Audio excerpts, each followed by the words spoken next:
Venice, the city of light and water, is sinking slowly under the sea, crumbling under the effect of waves and mass tourism.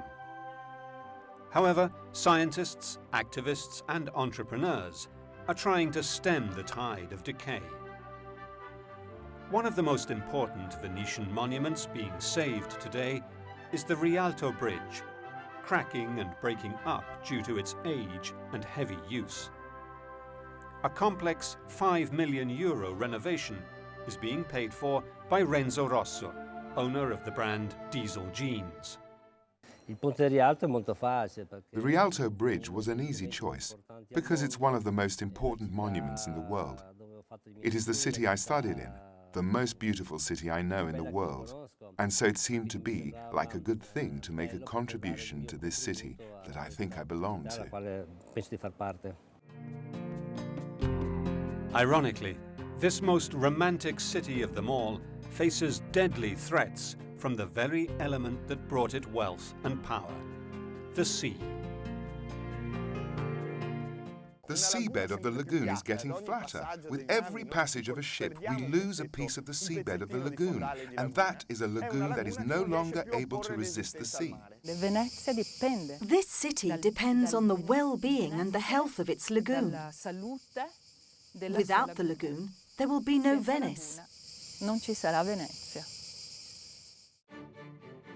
The Italian government has found it hard to finance urgent upkeep of its stunning cultural heritage. But private sponsors also struggle to cut through the layers of red tape necessary in order to lend a hand. The most difficult part was the selection of contractors and getting all the quotes from each construction company. And the frustrating part is seeing that things go forward very slowly, with a lot of bureaucracy. Italy has the highest number of UNESCO World Heritage Sites of any country in the world. Entrepreneurs are throwing money at monuments to do a job that the Culture Ministry cannot afford. The Trevi Fountain in Rome, the Spanish Steps, and the greatest monument of them all, the Colosseum, are all being renovated and prepared thanks to private sector donations.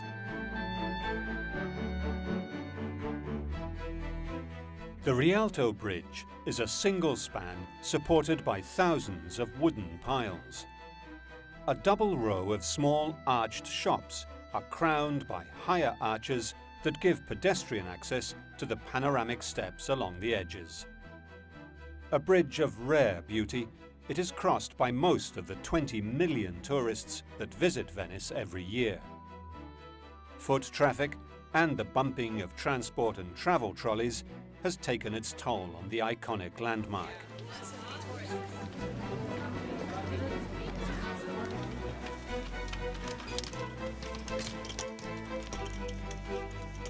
In the summer of 2011, 140 small columns that support the banister collapsed. Concerned city officials installed hundreds of sensors to measure the minuscule movements that are causing cracks in the stonework. Now the race is on to save Venice itself, already a mere shadow of its ancient glory.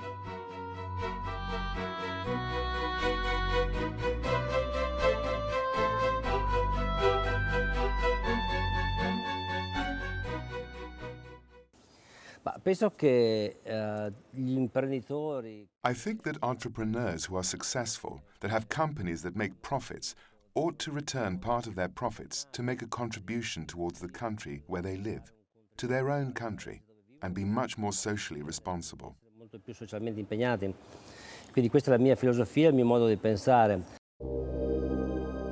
The city's wealth and decline are intimately tied to the sea. It was the sea that was the salvation for a small band of refugees fleeing the barbarian invasions. And the seafaring of its merchants was key to the vast empire that this magical city gained over the centuries. As we shall see, the decline of Venice as a state has been followed by devastating upheavals in its ecosystem that threaten to drown and choke the city simultaneously, once and for all. To understand the life and death struggle that Venice is facing, we must first understand the city's geography. The Venetian lagoon was formed 6,000 years ago as the coastal plain shifted following the Ice Age. Today, it stretches 550 square kilometers from the river Sile in the north to the Brenta in the south. The city of Venice and the smaller islands around it altogether only account for 8% of the lagoon, while 11% is permanently covered by open water and canals, 80% is mudflats, tidal shallows and salt marshes. It is one of the Mediterranean basin's largest wetlands and is in mortal danger of disappearing altogether. Laura Sabadin is a historian and guide who has watched Venice change over the years. The struggle of Venice is not only against the pirates and the Turks, but also a struggle, or an alliance, with the environment, because the lagoon is an environment that is destined to change and evolve. Today, new deep channels have been carved into the sea floor to enable tankers and cargo ships to reach the industrial port of Marghera and the city of Mestre. These channels and the ships that navigate them today pose a massive threat to the city's environment. The three inlets to the lagoon, the so-called port entrances, have been excavated. They are no longer 3 or 4 meters deep as they once were. Today, they are almost 15 meters deep to allow access to larger and larger ships, cargo ships and cruise liners.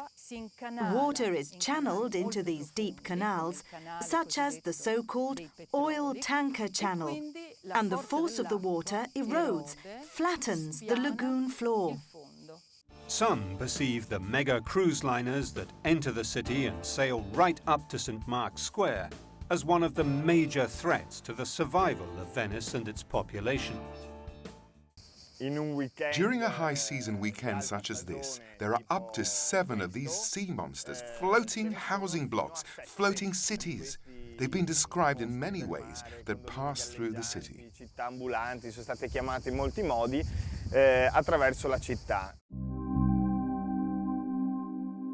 A flat lagoon surface makes flooding faster and yet more devastating. The catastrophic events known as acqua alta, high water, destroy brickwork, rot wood, rust iron, and are more and more frequent, despite the barriers nature and the Venetians have placed in their way. This water that is displaced by the ship creates a wave that flows over the edges of the channel, and it's a real wave, with foam. A little tidal wave, a small tsunami, the effect is the same. A mass of water that moves uniformly in deep water and then meets an obstacle and rises up. This wave excavates. This wave erodes the lagoon floor. The decline of Venice seems inevitable, as this electronic display of the city's diminishing population in a shop window close to Rialto Bridge shows. Just a quarter of its population at the height of the city's power.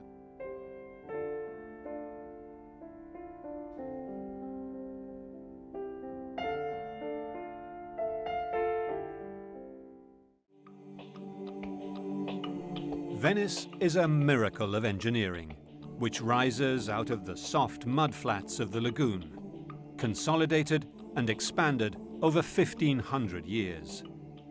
The story of Venice dates back to the end of the Roman Empire in the west. In the 5th century, Italy was ravaged by barbaric hordes, including the most terrible of them all, Attila the Hun. The inhabitants of the Venetian plain came here at first temporarily, and then to live permanently. The roots of Venice go back to the barbarian invasions, the fall of the Western Roman Empire, 476 AD. So waves of barbarians, the Huns, the Goths, the Visigoths and the Longobards, that forced the mainland inhabitants to seek refuge, to find a hiding place in the marshlands that made up the Venetian lagoon at the time. Un nascondiglio all'interno di zone paludose come appunto era la laguna di Venezia. The islands were little more than mud flats, and the soil not resistant enough to support anything more than wooden huts. The very first cathedral was built here, on Torcello Island, where it was literally transported from the mainland city of Altinus in 639. The church of Santa Maria Assunta testifies to the power of the island, well before the later and more famous city of Venice became important. Soon, the inhabitants found a way of consolidating the soil enough to allow it to be built on. They began driving thousands and then millions of wooden piles, 4 or 5 meters, into the mud until they found the more solid sand and clay layers.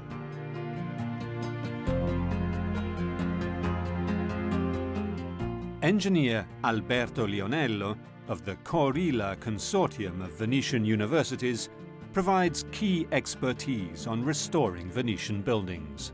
Il problema principale per I costruttori veneziani è che The main problem for Venice constructors was that they had to build their houses on terrain that had a very low load-bearing capacity. They could not build very deep. So they tried to consolidate this clay that was not very solid by sticking wooden piles into the earth. Andando ad infiggere sul terreno delle palificate lignee. Professor Guido Biscontin is a chemist and colleague. Il terreno quindi esiste, ma è un The terrain exists, but it is a fluid. So what all these wooden piles do is to consolidate the terrain. It's like having a chocolate pudding and putting many toothpicks in it. Both together, they contribute to the mechanical solidity, and this includes the water in our case. Tutti e due, compresa l'acqua nel nostro caso.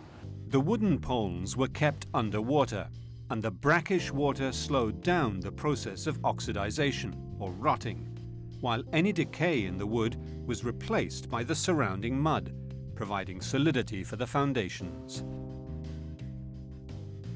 The system of wooden piles, however, is fragile and uneven. The leaning church bell towers of Venice show how subsidence over the centuries has been one of the city's greatest problems.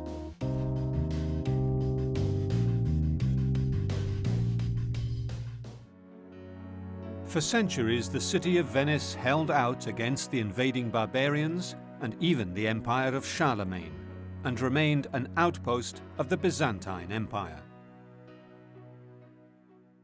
Non esiste una data precisa. There is no specific date by which we can say that Venice is independent.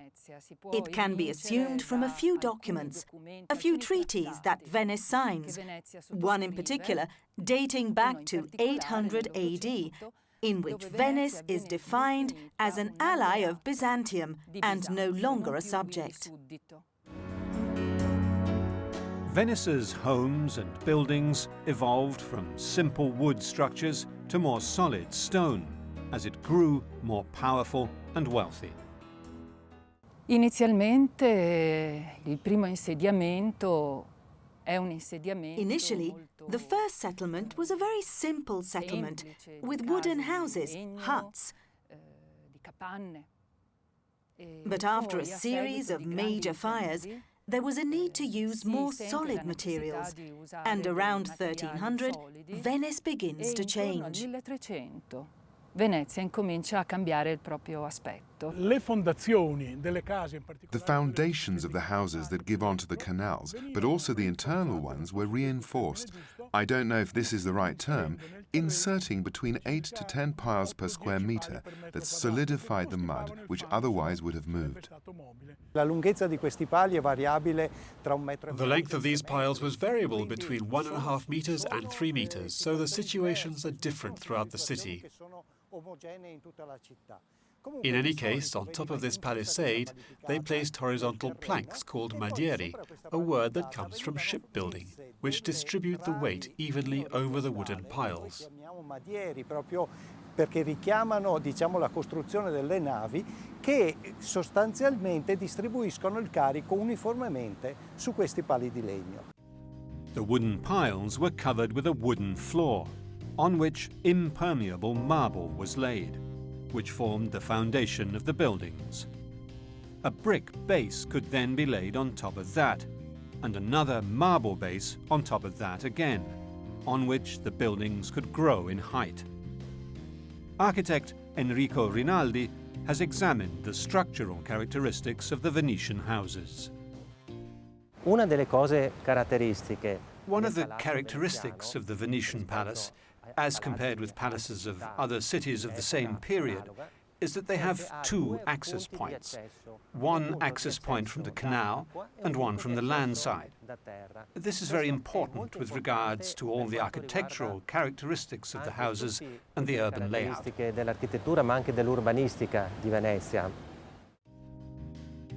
To protect the brick and wood superstructures from damage by humidity and seawater, a damp course made of highly impermeable Istrian marble was used to isolate the upper parts of the buildings from rising damp. Le case veneziane sono state costruite. The Venetian houses were built taking into account the average sea level of the time. So they created a protection layer, inserting stones that were water resistant. Elementi in pietra che non permettono la risalita dell'acqua. Another resistant material was used to pave the most important streets of the city. Volcanic trachyte from the Ioganian hills, which is resistant and when worn down remains rugged and robust. This trachyte is very good. It isn't slippery, it's compact, and there are 1.5 million square meters of paving made of it. 1 milione di metri quadri di pietra di pavimentazione. In the 11th century, Venice profited from being the crossroads of trade between the rich Asian markets, mostly silk and spices, and the new nobilities of medieval Western Europe. By the year 1000, with a precarious peace established between the two empires that ruled Europe, the city built a trading empire of its own. Venice enjoyed a unique geographical position and exploited what was then the fastest mode of transport in the world, the ship. Today, tourists pay up to $100 an hour to ride in a gondola and experience one of the city's most ancient traditions.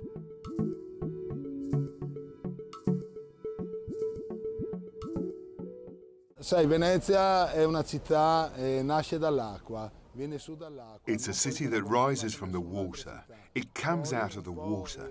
You can't compare it to any other city. Then there's the sound of the water and what we call la bavetta, a little breeze in the evening that makes it all the more magic, like a fairy tale. Gondolas are still built in a few boatyards dotted around the city, such as this one, where an old gondola is in need of repair after many years in the water. Strangely, the gondola does not have a straight keel, as it has to compensate for the weight of the gondolier standing on the left side, with a single oar on the right side providing propulsion. Sono asimmetriche. They're asymmetric. The gondola you see today is the modern gondola, based on a late 19th, early 20th century design. It's asymmetric, with the right side lower than the left side. So it's the same principle as the sailing boat, because since the right side is lower, the gondolier stands on the left, so the gondola is balanced out. Essendo la parte destra più bassa, il gondoliere sta a sinistra e quindi si bilancia la gondola. Famed as the most romantic form of transport, gondolas ply the salt waters of the lagoon for years and inevitably deteriorate. They are sent to workshops like this one to be restored. Another characteristic that the city has kept from the time of its mercantile past is the specialty glass making on the island of Murano. The temperatures in this craft glassworks of the glassmaster Gianni Seguso reach 50 degrees Celsius on a cool day. The furnaces reach up to 1,000 degrees. This traditional glassmaker is using ancient techniques to make quality glass objects. Sandy glass melts at over 1,000 degrees Celsius. Any colouring is added in the furnace itself. Blobs of glass can be taken out and moved to another furnace or worked directly by the artisan using pincers, blowpipes and other instruments exploiting the natural viscosity of the glass to best effect. These techniques go back to the 15th century, when Venice was at the height of its glory and Venetian tableware adorned the banqueting tables of the kings and queens of Europe. Venice itself had no monarchy. However rich the merchants became, no single family ever dominated the city, which instead developed its own form of democracy. In Venice, the growth of industry and trade distributed wealth among the rich merchants who came up with a unique form of government. The inhabitants of the island developed an electoral system for their leader, the Doge, ancient Venetian for duke, who usually ruled for life, like a pope of today. He was elected by a council of 2,000 inhabitants, rich and poor, and ruled with a council of 10. It was a system that worked for 1,000 years.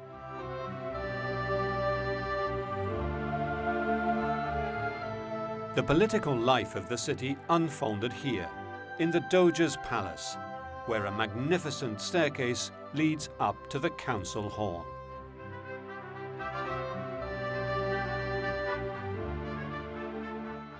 Tutti i mercanti ricchi che già si erano avvicendati. All the rich merchants who had already shared power among themselves became part of an elite, a caste, all with the same rights, equal rights. And this avoided internal strife, so guaranteed stability and peace. Questo impedì lotte intestine e quindi stabilità e pace. Venice and Constantinople were cities that both depended on and profited from their strategic positions on the sea, in an era when ship transport was the fastest and safest. The old allies were destined to become bitter rivals. In April of 1204, the Republic's greatest trading partner became the victim of Venetian greed. Venezia decide di Venice decides to use the Fourth Crusade to its own advantage. During the voyage along the Adriatic coast, the son of the Byzantine emperor calls for help because his father has been deposed. So the Venetians, the Crusaders, accept the proposal. But the Byzantine emperor does not keep his promise, and the Venetian Crusaders attack Constantinople.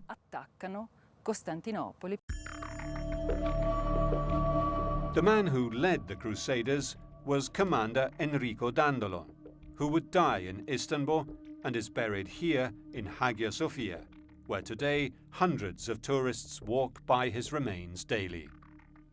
In the three-day massacre, Crusaders ravaged the great city, stealing works of Byzantine art and pillaging the hippodrome, which no longer has its 4 precious horses. They were carried off to Venice and today adorn the Cathedral of St. Mark. Ironically, the cornerstone of the cathedral is a statue representing the emperors of the Eastern and Western Roman empires embracing. Constantinople never recovered from the 1204 attack, but Venice thrived.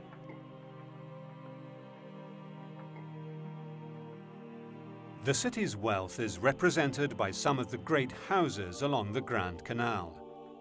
While elsewhere in Europe, rich traders and lords were building castles, the Venetians were constructing these large palaces, which were both stores and homes.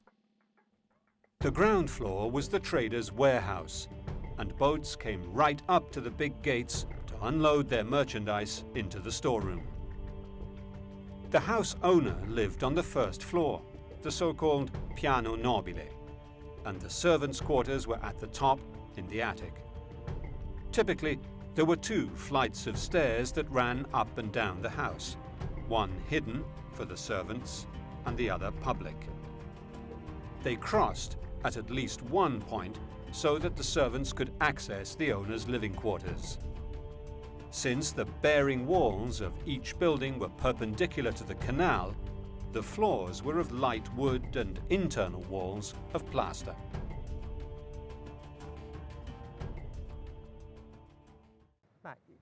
The typical Venetian house has its origins around 800 or the year 1000, and then evolves with little variation. It is essentially made up of a series of floors, of which one is directly in contact with the water. Then there is an upper floor, and there might sometimes be a mezzanine, with lower ceilings than the others. Then there's the main floor, or piano nobile, and then one or more floors above that. The Venetian facades were an elaborate and beautiful display of wealth, a testimony to the financial power the city was accumulating. But they also made architectural sense.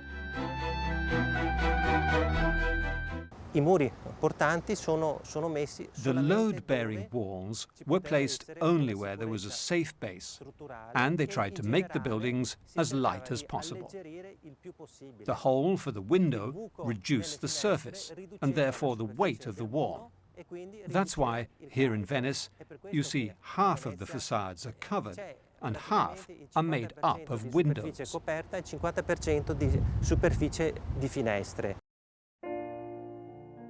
Unlike the seats of power of the rest of Europe, the Doge's palace here has an open facade. So this engineering necessity also gave the convenient impression of political transparency. The first example we see in Venice is the Doge's palace, which, apart from having many windows, is open with a system of porticos, so as to lighten the weight on the foundations. This is another characteristic of the Venetian palaces.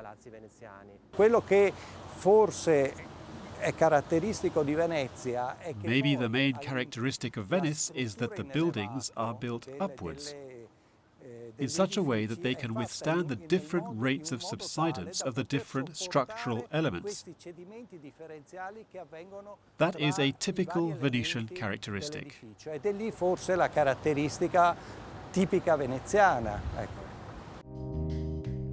Today, the wooden piles of the city are being examined to shed light on the state of the very foundations of the buildings that make Venice what it is.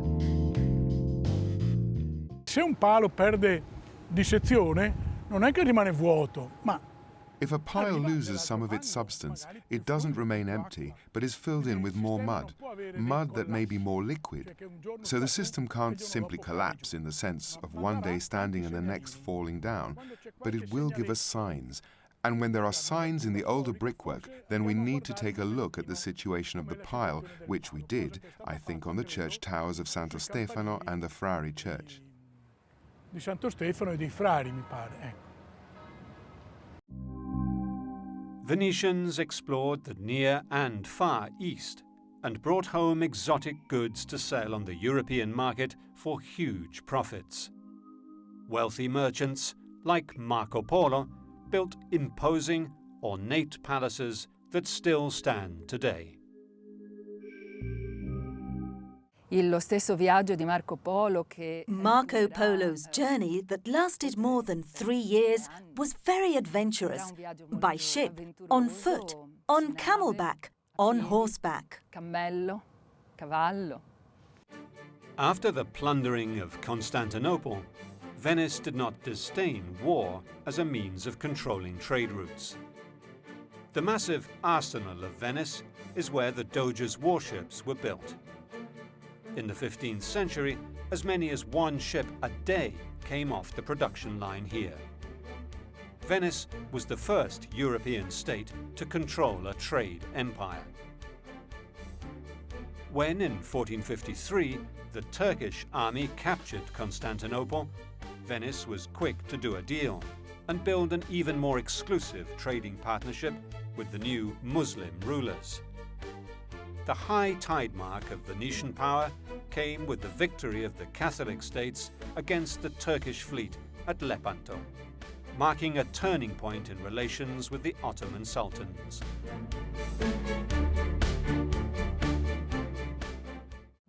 Rimanevano lontani dalla loro Venezia per lunghi periodi proprio per They remained far from their Venetian homes for long periods, so as to be present when the precious goods arrived from the east. They were also present in Persia, not only along the Mediterranean coast. They were very adventurous, but once they had bought the merchandise was accompanied or sent back to Venice to be sold in their stores in the palazzi or in the Rialto market. Nei fondaci, nei palazzi o nel mercato di Rialto.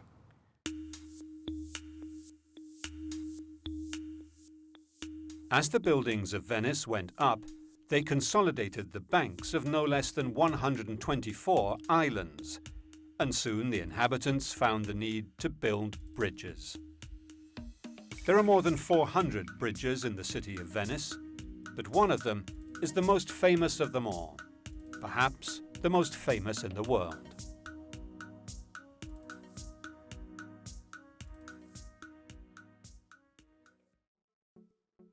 The Rialto Bridge we see today was built between 1588 and 1591 as a permanent, stone-built replacement for the previous wooden drawbridge. Spanning 28 metres, the bridge was designed with a clearance of 7.3 metres to allow the passage of galleys. It was built on 12,000 wooden piles that still support it today.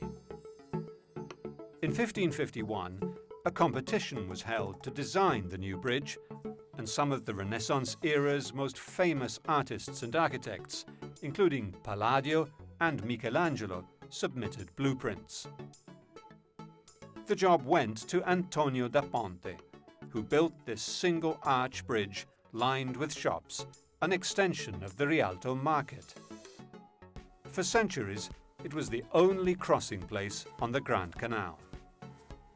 In 2013, the City Council commissioned a report that revealed that the bridge, while not at risk of collapse, has indeed sunk 25 centimetres since Da Ponte first built it. City officials approved a €5 million restoration project, funded by fashion mogul Renzo Rosso, president of the OTB Group, which owns the diesel fashion brand, among others. In exchange for his donation, the scaffolding covering the bridge during the renovation will display billboards advertising Rosso's brands. He dismisses criticism that the sponsorship was a publicity stunt. In our case, there is little, let's say, little interest in exploiting this operation, because if you consider that we spend 5 million, we might recover in the order of 500,000 in terms of promotion that we can account for as advertising of our brands. So it's more a form of patronage to do something for the city. In the Renaissance, wealthy individuals became patrons of art. Merchants and guilds bought paintings to show off their power. Not only the nobles, but also the merchants came together to provide mutual support groups, known as scuole, or guilds, that provided vital social cohesion. They were the city's middle class. Con il termine scuole si intende il sistema. By the term scuole, or school, we mean a system of guilds that were present all over Europe around the 1200s and then spread. So these associations gathered contributions from their members, as well as donations from rich families, to offer a system of mutual assistance.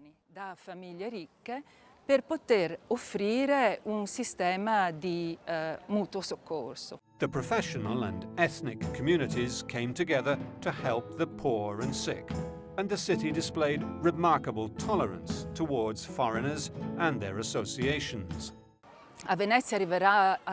Venice would be home to about 200 of these guilds, most of them connected to the crafts, others linked to specific ethnic groups, such as the Guild of Albanians, the Guild of the Greeks, the Guild of Dalmatians. Among the most needy in the city were the plague victims, who were quarantined on islands in the lagoon, such as this one, Lazzaretto Nuovo. The large building in the center acted as a fumigation hall for goods coming into the lagoon, quarantine for the imports. The patron saint of plague victims is Saint Roch, and the guild of San Rocco was created to provide aid to the sick.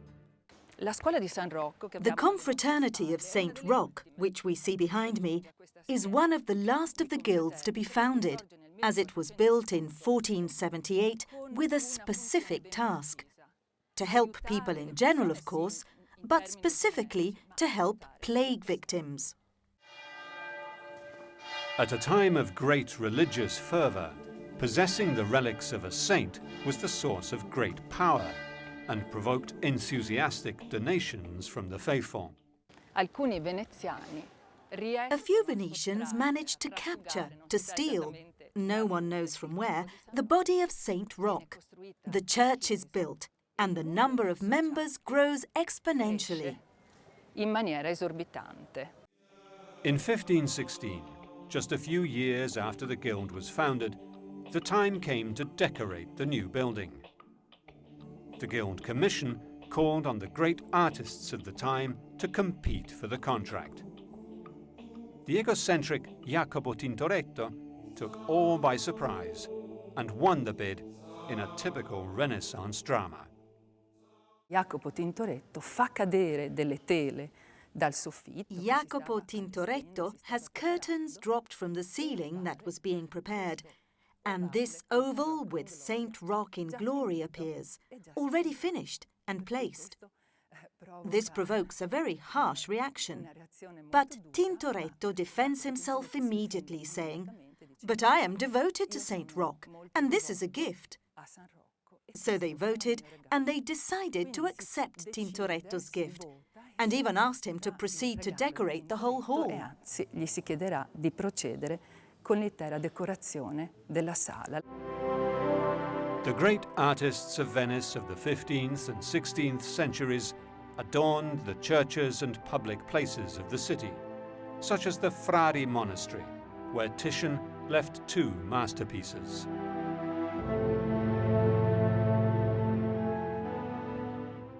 Io direi che per quanto riguarda Venezia, I would say that as far as Venice is concerned, it is the powerful that seek out the artist. Power is represented by a class of patricians, a cultured class, who recognize beauty when they see it, identify works of art, seek it to ensure they own it. The city prided itself on its religious tolerance too. The Bridge of the Greeks and the Church of St. John Chrysostom testify to the presence of Orthodox Greek merchants. Muslim, Protestant and Jewish communities intermingled and traded. Today, the synagogues and narrow streets of the old Jewish ghetto attract many visitors.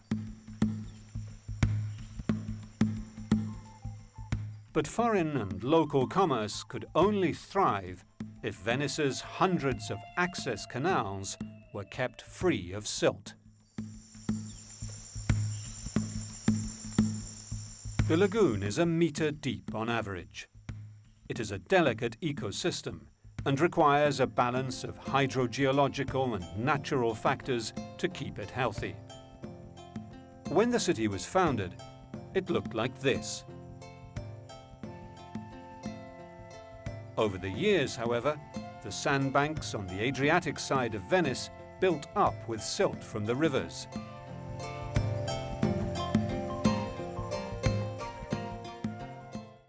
Verso il 1500 ci fu addirittura Around the 1500s, there was a change in policy with investments on the mainland, and it's around the 1500s that we see the first villas, which are farms, with investments in the land. When Venice gained a foothold on the mainland, the city's rulers were able to divert the rivers that were silting up the lagoon. From the mid-16th century onwards, a series of canals and dikes changed the course of the two major waterways that led into the lagoon, the Brenta and the Sile. The lagoon began to consolidate its shape and form, making it what we see today. Occasionally, a high tide flooded the city, but only since the late 20th century has the so-called acqua alta become a mortal danger. The biggest threats to the city's physical survival were developed in the 20th century: the oil tanker, the cruise ship, and the outboard engine, which, together with the petrochemical industries of the mainland and global warming, are literally drowning Venice. While the slow death of the city of Venice began in the late 20th century, its decline as an independent state was already underway in the 1700s. The height of Venetian glory is a thing of the past. Today, it is a fading beauty, still stunning, but slowly sinking into the sea.